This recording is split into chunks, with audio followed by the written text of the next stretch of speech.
Hello, everybody. My name is Steve Alive, and this is the first episode of Sundays with Steve. And my first guest volunteered, of course, the very famous Kate Strachnyi. Uh, Kate, welcome to the show. Thank you Thank you for so much. It's an volunteering. honor to be your first guest. Very, very excited to be here. Sundays with So, Steve. Let's do it. interesting fact, uh, I know Kate, I'm not going to say for how many years, but all her life as It's a her lot of old, years. as your older brother. I know you from when you were born.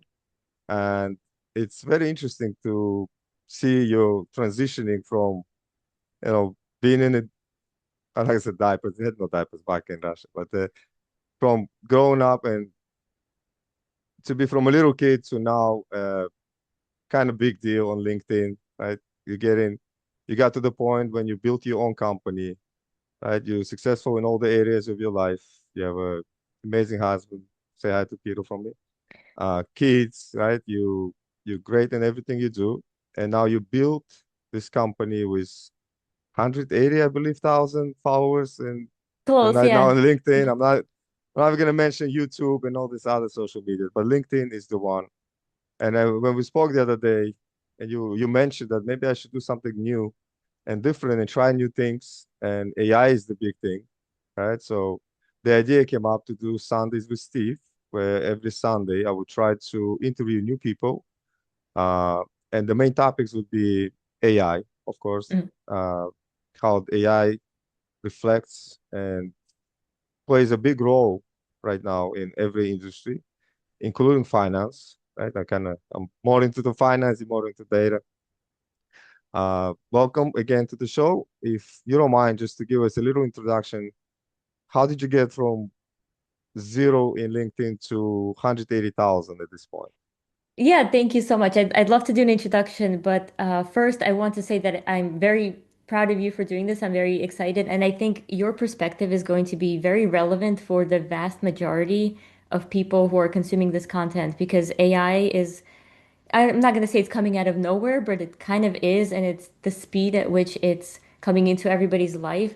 I think we need a perspective of someone who's in the corporate world who didn't study data science, machine learning, artificial intelligence in college, and you're sort of having to deal with these process automations and all of that. So really can't wait to see all the guests that you have on the show.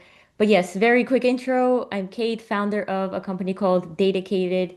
It's a media company. We help companies in AI, data analytics, and in tech in general to raise their brand awareness and reach a broader audience.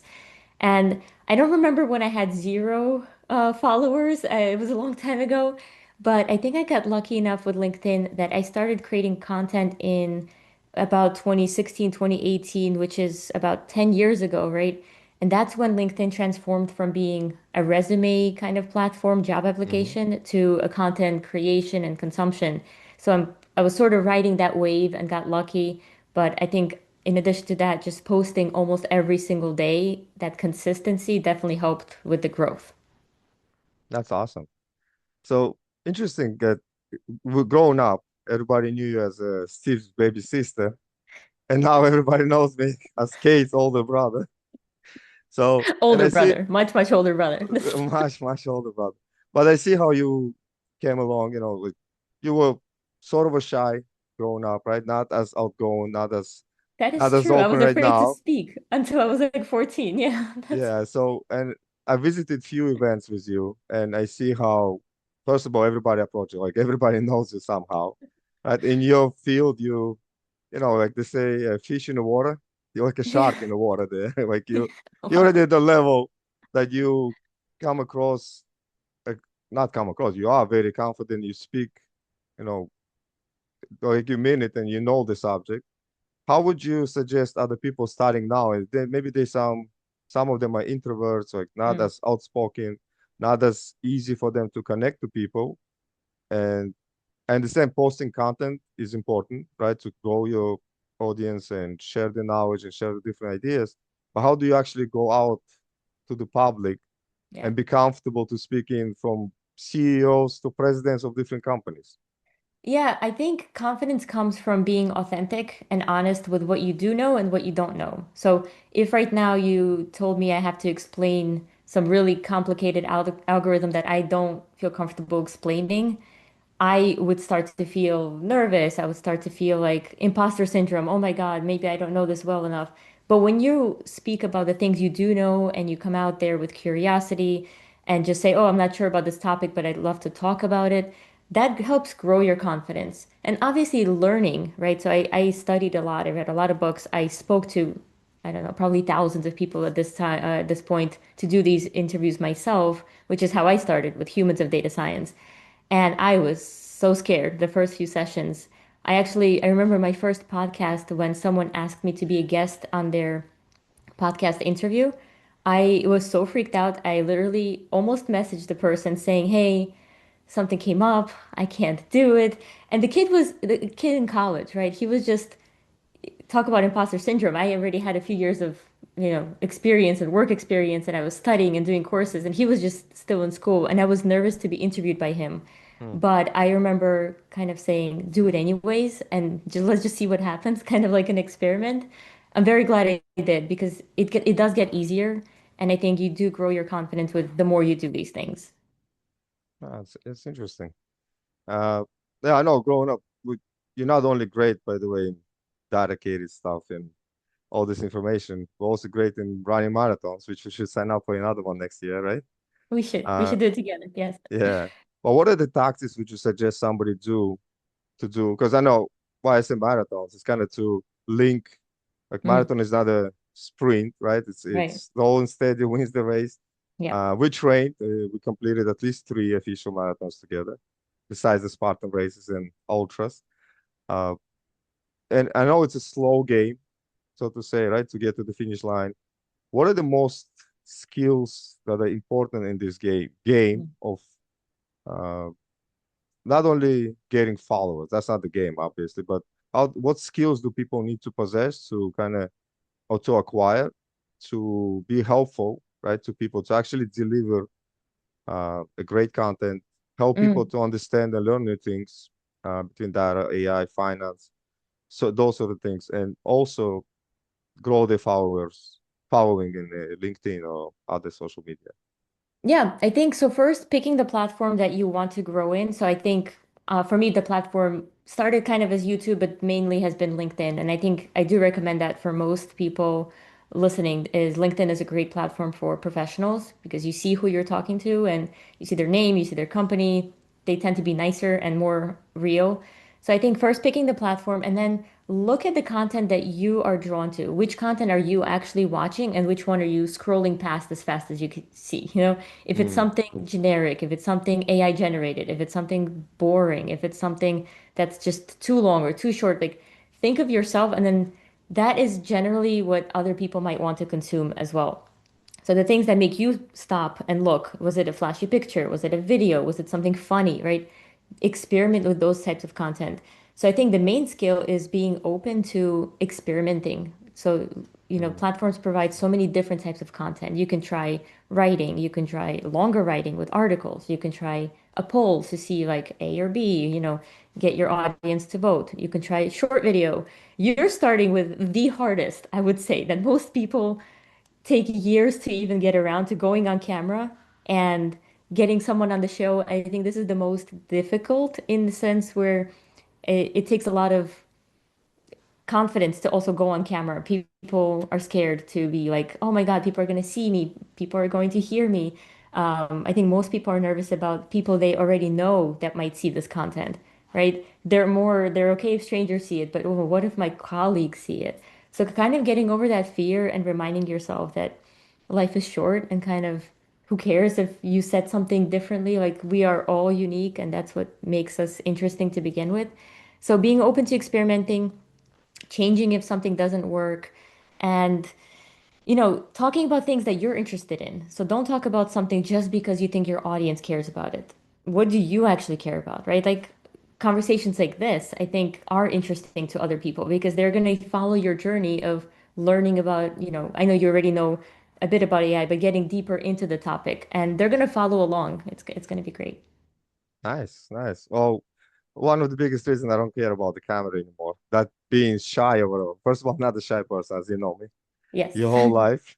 But secondly, you're the one who pushed me into not caring much about it because you made me do that TikTok video, which went viral, 13 million views. After that, I was like, 30 million views, view me already. Like, what else to be shy about? It's It's true. nothing. We're just sharing the information, sharing with people. And I love talking to people, Yes. communications, and that's what made it easy for me to be on the camera. So no surprise there. I'm not as shy as other people, but Yeah. in that sense, what's interesting is like start when I started now to look more into on LinkedIn, obviously professional platform, and there are thousands, if not tens of thousands, of influencers and in that Mm. field, right? In your field. What makes you stand out? Like, because like a lot of time at these events, right? For example, I see how could be hundreds of people, few hundreds of people, but a lot of people tend to kind of come try to get to you to say, "Hey, Kate, remember me? We did this event. We did this event." You definitely stand out, right? And somehow among so if out of top 5%, top I don't know 10%, what is it gonna take for somebody to be the best at what they do in their field? This is my favorite show, by the way. I love this. Keep going. This sounds great. I love all the compliments. Um, I think being approachable, which I think you're very great at, like being human, kind of not pretending that you're like better than anybody else, just when people approach you, kind of being friendly and social, and I call it normal, but to some people, I guess it's not. So being approachable would probably be the main thing of why people would want to talk to you. But the other part is, right, I've been sharing content for, let's say, 10 years, almost daily. And so people start to feel like they know you. You probably you watch people on social media, sometimes you follow them for years and they could be famous, they could be, in government or whatever, wherever they might be. And you start to feel like you know them, especially if you see a lot of their video content. Because then you see their mannerisms, you are used to their voice. I think it's human nature to start to build trust, even though that person might like they feel like they know you. You probably have never seen their name if they never engaged on your content, right? So it is a little awkward if people come up and say, "Hey, how's it going?" And like they've never engaged with my content, but they feel like they know me so well. So it does get a little interesting, but I think it's through years of consistent content. Hmm, that's great. Uh, for one of the biggest questions on everybody's mind, in my field at least at this point, related to AI, of course, our good friend ChatGPT and everybody else, all these cousins of this Yeah. ChatGPT. There's so many now, right? So the ChatGPT's cousins, are they taking our jobs away or not? Right? I've been in finance technically like almost 25 years, from Mm. K-Show to BlackRock, now at Bloomberg, almost 16 years. And now more so than ever, people, and we have some implementations of AI, different ones, and some of the agents are there to identify which areas could be automated, which areas could be Mm. improved.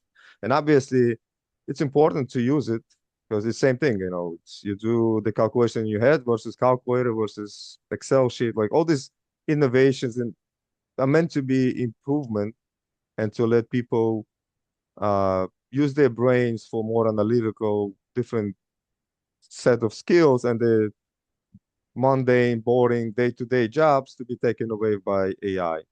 Hmm. But it's also kind of scary, especially for people to be in corporations, any corporation, right? At this point, 10, 20 years, maybe more. And right now, it's like, oh, AI is going to take my job away. And I know we read the wrong, like when we met last time, there was somebody who said it. I forgot. The quote was like, AI is not going to take your job away. Person who knows AI will take your job away, kind of, right? What is your Yeah. take on this? Yeah, I think that was Jensen Huang, the Mm, CEO of NVIDIA, who his quote has been thrown around almost by every keynote presentation I've ever seen, and everyone talks about it because it's very true.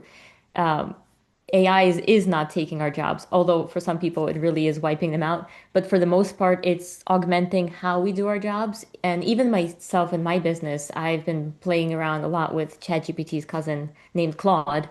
I think it's a French cousin. Anyways, so And it really is changing the game for my business, and I can only imagine what it's going to do for others. So it is going to change. And I think just like the other industrial revolution and other phases of change, it's similar, but at the same time, it's different because it's just replacing so many processes at once, and people are they're able to implement it so much quicker, right? And it is a little bit scary because we can't tell the future, but I think we can definitely predict that a lot of the processes of, click here, drag and drop here, type something here are going to go away. The more repeatable the process, the easier it is for AI to remove it. So I think for, advice for the future is doubling down on anything that makes us truly human. So I do think conversations like this, I think people prefer to hear real human people, speaking versus AI generated content. At least I can't stand it. If I can Yeah, I tell it's know. AI, I'm like, yeah, scroll away. Unless it's something funny, then I'll watch it. But um, so I think it is happening, and it is happening faster than before, but I do think we'll all have something to do in the future. It's just going to look different, and we probably don't even know, we can't even imagine what that is going to be yet. But keep like staying on this trend is very important. Don't put your head in the sand and think everything's going to be okay. So continuing to Exactly. evolve and learn. Yeah, I know we could talk for hours. Not because you're my sister, but also, this conversation is very interesting. And we're trying to keep the Sundays with Steve show around 4 or 5 minutes per person. So, because I know It's it's, the first show. It's okay, Steve. yeah, yeah, This yeah, is but it's not easy for people. A lot of people are busy, they have lives, they have kids, they have commitments, arrangements, especially Sundays. People want to rest. Uh, on a final thought, I'm not sure how many minutes was already done. Like, to me, I feel like it's only a couple of minutes. But on a final thought, if somebody would come to you, a fresh, somebody from college or somebody who likes this field and want to start and have zero followers, zero, anybody, no, nothing yet. They're just opening a fresh LinkedIn account because, as you yeah. said, yeah, TikTok is for fun, right? There's Facebook for families or for Mhm. old people. They say, like, for me, right? Older, but LinkedIn is the professional one. If somebody's starting right now and they come to you as a true professional in your field at this point, Mhm. and you achieved already a goal which a lot of people would want to get to your point, right? And so, what would you suggest to them or give them advice? Start here, continue doing this, and you'll get there. Okay, I love this question. Great way to end the chat. So, step one would be make sure you complete your LinkedIn profile as much as you could. So, good picture, full name, verify the name to so people can know that it's really you. You could do that by uploading your license or whatever. Fill in your bio, be as brutally honest. Don't use AI to generate your story. You have an authentic story, and that's why people are going to care. And being true to yourself. So if you just graduated college or if you're still in college, talk about that experience. Don't talk about how you're an expert if you're not, right? If you have a job doing something and it relates somehow to the topic that you want to be known for, talk about that, as long as it's allowed by your employer. I think starting with what do you want to be known for? So when you're building a personal brand, what are the top three things you want people to think of when they're thinking of you? So for you, Steve, I would say, AI, tech, finance, right? Those things together is like what you want people to think about. So talk about those three topics, and the more you do that, the more people are going to think about it. And then next part is, we talked about marathons and running. So I think it's kind of like training like physically. So the more you do it every day consistently, the more you're going to see results. You can't just run a marathon in 10 minutes or so, and just be done and expect things to grow on their own. So I would say posting 3 to 5 times a week about the topic you want to be known for, and then connect with people, right? So add them on, connect.